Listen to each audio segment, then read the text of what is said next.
বিসমিল্লাহির রহমানির রহিম। উপস্থিত আজকের এই সমাবেশে যত উপস্থিতি আছেন সবাইকে জানাচ্ছি শুভেচ্ছা ও সালাম।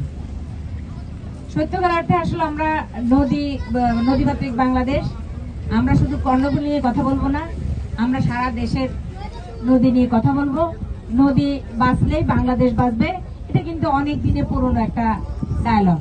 তো সেটা এখন আমাদেরকে এভাবে রক্ষা করার জন্য এগিয়ে আসতে হয়েছে। আপনারা যারা এখানে উপস্থিত হয়েছেন সকলেই কিন্তু পরিবেশ কর্মী।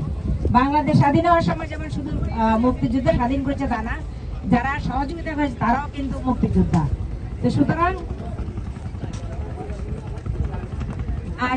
আজকে আপনারা যারা শুনছেন আপনারা সবাই কিন্তু পরিবেশ কর্মী। তা আমি আশা করব আমরা শুধু এই কর্ণফুলীকে নিয়ে কথা বলবো না। আজকে যে কিছুদিন আগে যে বন্যা হয়ে গেল, সেই বন্যার রেশ কিন্তু দেশ থেকে এখনো যায়নি। অনেক জায়গায় এখনো বন্যার পানি বাড়িতে আছে, উঠানে আছে, রাস্তায় আছে। সেটা কি কারণে? বিভিন্ন জায়গায় খালগুলো নদীগুলো সব ভরাট হয়ে যাওয়াতে পানি নামছে না।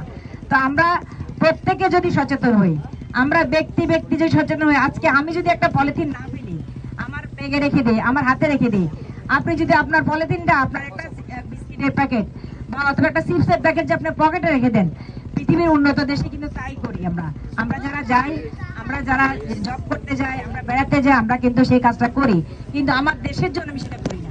তো আজকে থেকে আমরা প্রতিজ্ঞাবদ্ধ হবো যে আমরা নিজেরা সচেতন হবো। আমরা একজন সচেতন হলে কিন্তু দেশ সচেতন হয়ে যাবে। তো আপনাদের সবাই, আমরা যারা উপস্থিত আছি, আমরা আজকে থেকে আমরা আর নদী পরিবেশ দূষণ করবো না, নদী দূষণ করবো না, এই আমরা অঙ্গীকার করতে পারি। আমরা কি আজকে অঙ্গীকার করতে পারি? আমরা যারা আজকে উপস্থিত আছি আমরা সকলেই কিন্তু অঙ্গীকার করি আমরা নিজেরা পরিবেশ দূষণ করব না। এইভাবে আমরা যেখানে যাব সেখানে আমরা একজনকে সচেতন করব, একটা গ্রুপ করে সচেতন করব। তাহলে কিন্তু আমরা দেশকে রক্ষা করতে পারবো, নদী রক্ষা করতে পারবো, পরিবেশকে রক্ষা করতে পারবো। এবং যেই রানুবাবা খুব সুন্দর বক্তব্য দিয়েছেন, জ্বালাময়ী বক্তব্য, বাট আমাদের সবগুলি আইন আছে কিন্তু আইনের প্রয়োগ নেই। সেই আইনের প্রয়োগের জন্য আপনার মতো আমার মতো লোককে এগিয়ে আসতে হবে। এবং আমরা যারা আছি তারা যদি সচেতন হই, আমরা যদি নিজেরা মানি, যারা আজকে বলছি আমরা মানি, তাহলে আমার পাশে আর 10 জন মানবে। তো সেইভাবেই কিন্তু আমাদেরকে সচেতন হয়ে আসতে হবে। আপনারা যারা উপস্থিত আছেন সকলের প্রতি আমার অনুরোধ রইল, আমরা পরিবেশ রক্ষা করব, আমরা নদীকে রক্ষা করব, আমরা নিজেরা বাঁচবো, দেশকে বাঁচাবো, ধরিত্রীকে বাঁচাবো।